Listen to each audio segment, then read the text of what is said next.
अस्सलाम वालेकुम स्टूडेंट्स, हम लोग एलिमेंट्स को डिस्कस कर रहे थे। एलिमेंट के बारे में हमने उसकी ओल्ड डेफिनेशन, मॉडर्न डेफिनेशन के बारे में पढ़ा था और बताया था कि वो सॉलिड फॉर्म में भी हो सकते हैं, लिक्विड फॉर्म में भी हो सकते हैं और गैसेस फॉर्म में भी हो सकते हैं।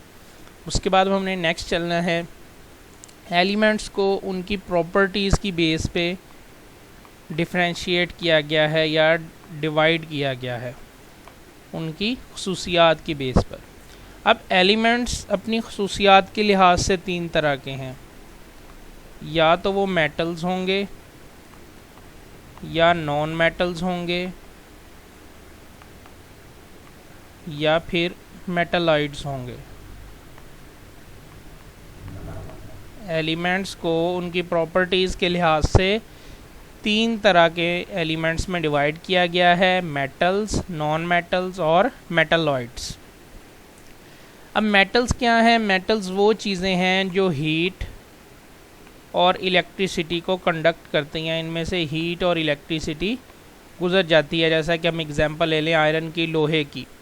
नॉन मेटल्स वो चीज़ें हैं जो कि do not conduct heat and electricity, heat और इलेक्ट्रिसिटी को कंडक्ट नहीं करते, जिन्हें हम इंसुलेटर का भी नाम देते हैं कि इनमें से इलेक्ट्रिसिटी नहीं गुजर सकती। जिनमें से गुजर सकती है उन्हें कंडक्टर्स कहा जाता है और जिनमें से नहीं गुजरती उन्हें इंसुलेटर्स कहा जाता है।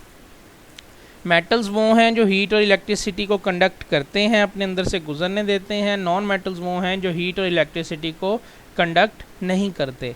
जबकि जो मेटलॉइड्स हैं वो मेटल्स और नॉन मेटल्स के दरमियान हैं, इन बिटवीन हैं। अगर हम चाहें तो वो इलेक्ट्रिसिटी कंडक्ट करते हैं, अगर हम चाहें तो वो इलेक्ट्रिसिटी कंडक्ट नहीं करते। इसकी आप लोगों ने 8th क्लास में एग्जांपल भी पढ़ी होगी। हमने डिस्कस किया था सेमीकंडक्टर्स, डायोड्स को, आईसीज, इंटीग्रेटेड सर्किट्स वगैरह डिस्कस किए थे, जिसमें हमने बात की थी कि चिप्स वगैरह को सिलिकॉन को मोस्टली यूज़ किया जाता है।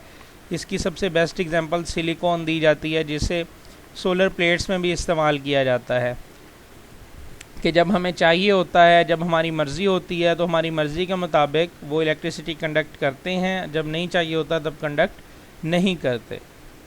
तो मैं एलिमेंट्स को उनकी प्रॉपर्टीज़ के लिहाज से तीन चीज़ों में डिवाइड किया गया है, metals, non metals and metalloids. Metals वो हैं जो हीट और इलेक्ट्रिसिटी कंडक्ट करते हैं, नॉन मेटल्स हीट और इलेक्ट्रिसिटी कंडक्ट नहीं करते। मेटलॉइड्स जो हैं वो मेटल्स और नॉन मेटल्स के दरमियान में होते हैं। अब आलमोस्ट जो आपकी बुक की वर्डिंग है उसमें बताया गया है कि 80% of the elements are metals, कि 80% एलिमेंट्स जितने भी हैं उनमें से 80% जो हैं वो मेटल्स हैं, मीन्स वो हीट और इलेक्ट्रिसिटी को कंडक्ट करते हैं, और बाकी के जो 20% हैं वो नॉन मेटल्स और मेटलॉइड्स की फॉर्म में एलिमेंट्स मौजूद हैं। नेक्स्ट आपकी बुक पे एक डू यू नो का बॉक्स दिया गया है, उसमें से शॉर्ट क्वेश्चन भी बोर्ड में आया हुआ है और एमसीक्यूज भी बनते हैं, परसेंटेज बताई हुई है। तो हम पहले उस बॉक्स को देख लेते हैं, फिर आगे चलते हैं। अच्छा स्टूडेंट्स, ये बॉक्स दिया गया है जिसमें सबसे पहली तो ये बात बताई गई है कि हमारी बॉडी जो है वो मोस्टली मिलकर वाटर से बनी है।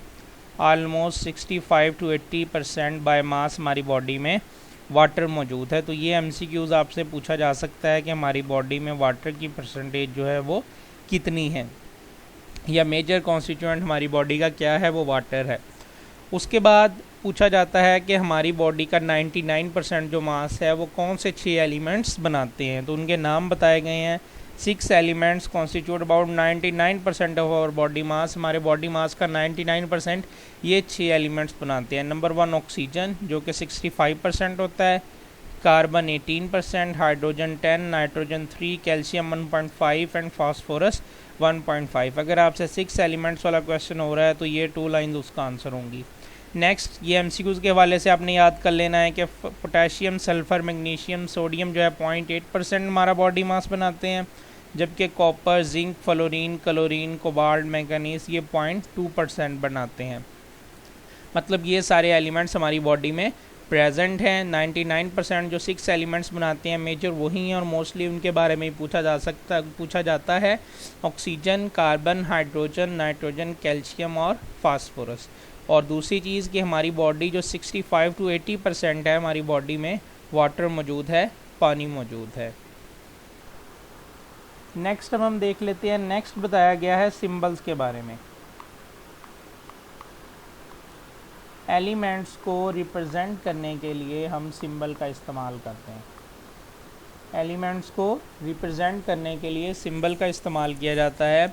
अब सिंबल कहाँ से लिए जाते हैं? ये एलिमेंट्स के नेम की ही एब्रीविएशन होते हैं। एब्रीविएशन को इस्तेमाल किया जाता है उन्हें रिप्रेजेंट करने के लिए। एलिमेंट्स को रिप्रेजेंट करने के लिए हम सिंबल का इस्तेमाल करते हैं, जो कि उसी एलिमेंट के नेम की एब्रीविएशन होती है। एब्रीविएशन मीन्स हम जो शॉर्ट फॉर्म यूज़ कर लेते हैं नेम की।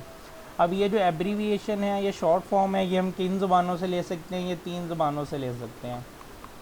या तो हम इंग्लिश का लेंगे वर्ड, उसकी एब्रीविएशन होगी, या फिर लैटिन, या फिर ग्रीक और जर्मन। मोस्टली जो सिंबल्स हैं वो इन 3 लैंग्वेजेस में, इन 3 ज़बानों में मौजूद हैं। अब सिंबल के बारे में एक और बात आपकी बुक में बताई गई है। आई थिंक मैंने 8th क्लास में भी बॉयज़ को ये बात समझाई थी कि अगर हमारे पास जो सिंबल है वो 1 लेटर है, 1 लेटर मतलब एक ही हिंसा है, एक ही वर्ड है। जैसा कि हाइड्रोजन है, हाइड्रोजन का सिंबल जस्ट H है। तो अगर तो एक ही लेटर सिंबल है तो उसे हम कैपिटल लिखते हैं, ये H हमने कैपिटल लिखा है। इसी तरह अगर हमारे पास कार्बन है तो कार्बन का सिंबल C है, वो भी कैपिटल लिखा जाता है। लेकिन अगर सिंबल हमारे पास 2 लेटर्स पर मुश्तमिल है, 2 वर्ड्स हैं, तो उसे हम कैसे लिखेंगे? जैसा कि हमारे पास कैल्शियम की एग्जांपल है, कैल्शियम का सिंबल है Ca। तो अगर 2 वर्ड्स होंगे हमारे सिंबल में तो पहला वर्ड कैपिटल लिखा जाएगा, दूसरा वर्ड स्मॉल लिखा जाएगा। अगर सिंबल में एक ही लेटर मौजूद है तो उसे हम कैपिटल लिखेंगे, जैसा कि हाइड्रोजन के लिए H सिंबल, कार्बन के लिए C, नाइट्रोजन के लिए N, ऑक्सीजन के लिए O। लेकिन अगर यही सिंबल 2 लेटर्स पर मुश्तमिल है, जैसा कि कैल्शियम के लिए हम Ca यूज़ करते हैं, तो C कैपिटल आएगा और सेकंड वर्ड जो होगा वो स्मॉल आएगा। इसी तरह हम एग्जांपल देख लेते हैं। अगर हम क्लोरीन की एग्जांपल ले लेते हैं, क्लोरीन का सिंबल भी 2 हिस्सों पर मुश्तमिल है, Cl, तो C कैपिटल L स्मॉल। इसी तरह सोडियम, सोडियम का जो सिंबल यूज़ किया जाता है वो Na यूज़ किया जाता है। अगर ये 2 वर्ड्स पर मुश्तमिल है तो N कैपिटल A स्मॉल। ये समझाने का मकसद ये है कि अगर आप लोगों के सामने एक फार्मूला लिखा हुआ है, ये H2O लिखा हुआ है, अब सिंबल से आपको ये समझ आ जाएगी कि ये हाइड्रोजन है, ये ऑक्सीजन है। यहाँ पे एक एक सिंबल है, ये डिफ्रेंशिएट हो रहा है, उसका इशू कोई नहीं है। लेकिन जब कहीं इस तरह का फार्मूला NaCl लिखा आ गया, अब ये 4 वर्ड्स लिखे हुए हैं, तो आप लोग कंफ्यूज ना हो जाओ, समझो कि N भी कोई है एलिमेंट है, A भी कोई एलिमेंट है, C भी कोई एलिमेंट है, और ये L भी हमारे पास कोई एलिमेंट है, जबकि ऐसा बिल्कुल भी नहीं है। Na अगर तो एक कैपिटल मौजूद है और साथ में एक स्मॉल लेटर मौजूद है तो वो एक ही सिंबल है, 2 वर्ड्स पर मुश्तमिल है। इसी तरह ये Cl है, एक कैपिटल एक स्मॉल, तो Na सोडियम का सिंबल है और Cl क्लोरीन का। इसी तरह हम एक और एग्जांपल देख लेते हैं। ये हमने CaCO3 लिखा। अब इसमें कितने एलिमेंट्स मौजूद हैं? Ca, अब एक कैपिटल एक स्मॉल है तो ये एक ही सिंबल है, नंबर 1। सेकंड पे कार्बन एक ही वर्ड पर मुश्तमिल है तो जस्ट वो सिंगल कैपिटल मौजूद है, 2, और ऑक्सीजन का O3, तो इसमें टोटल 3 एलिमेंट्स मौजूद हैं। तो अगर साथ में कोई स्मॉल ABC में लिखा हुआ है, स्मॉल अल्फ़ाबेट्स में लिखा हुआ है, तो आप लोगों ने कंफ्यूज नहीं होना, उससे कोई और चीज़ नहीं समझ लेना। कुछ एलिमेंट्स के जो सिंबल्स होते हैं वो 2 वर्ड्स पे भी मुश्तमिल होते हैं, और उसमें फर्स्ट वर्ड को कैपिटल लिखा जाता है और सेकंड को स्मॉल अल्फ़ाबेट्स में लिखा जाता है।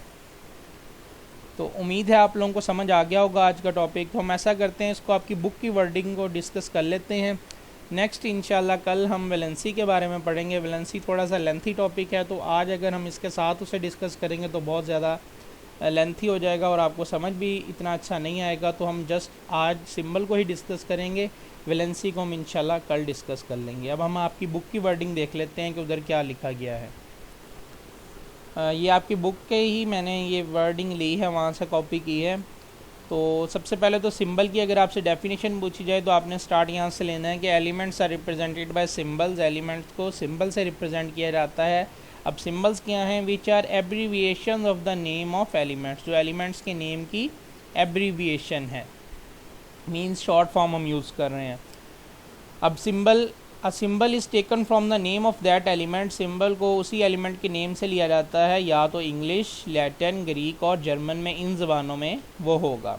फिर सिंबल के बारे में वो बताता है कि if it is one letter, अगर तो ये एक ही लेटर है, इट विल बी कैपिटल, तो इसे हम कैपिटल लिखेंगे। जैसा कि H फॉर हाइड्रोजन, हाइड्रोजन के लिए हम H लिखते हैं, N for nitrogen and C for carbon. इनका सिंबल जस्ट एक ही वर्ड पर मुश्तमिल है तो हम उसे कैपिटल लिखते हैं।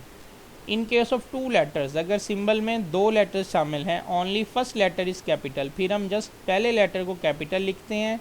जैसा कि CA फॉर कैल्शियम, अब इसमें आप देखेंगे C ही कैपिटल है, A कैपिटल नहीं है। Na फॉर सोडियम, सोडियम का जो सिंबल है वो Na है, जस्ट N कैपिटल है, A स्मॉल है। इसी तरह से Cl फॉर क्लोरीन।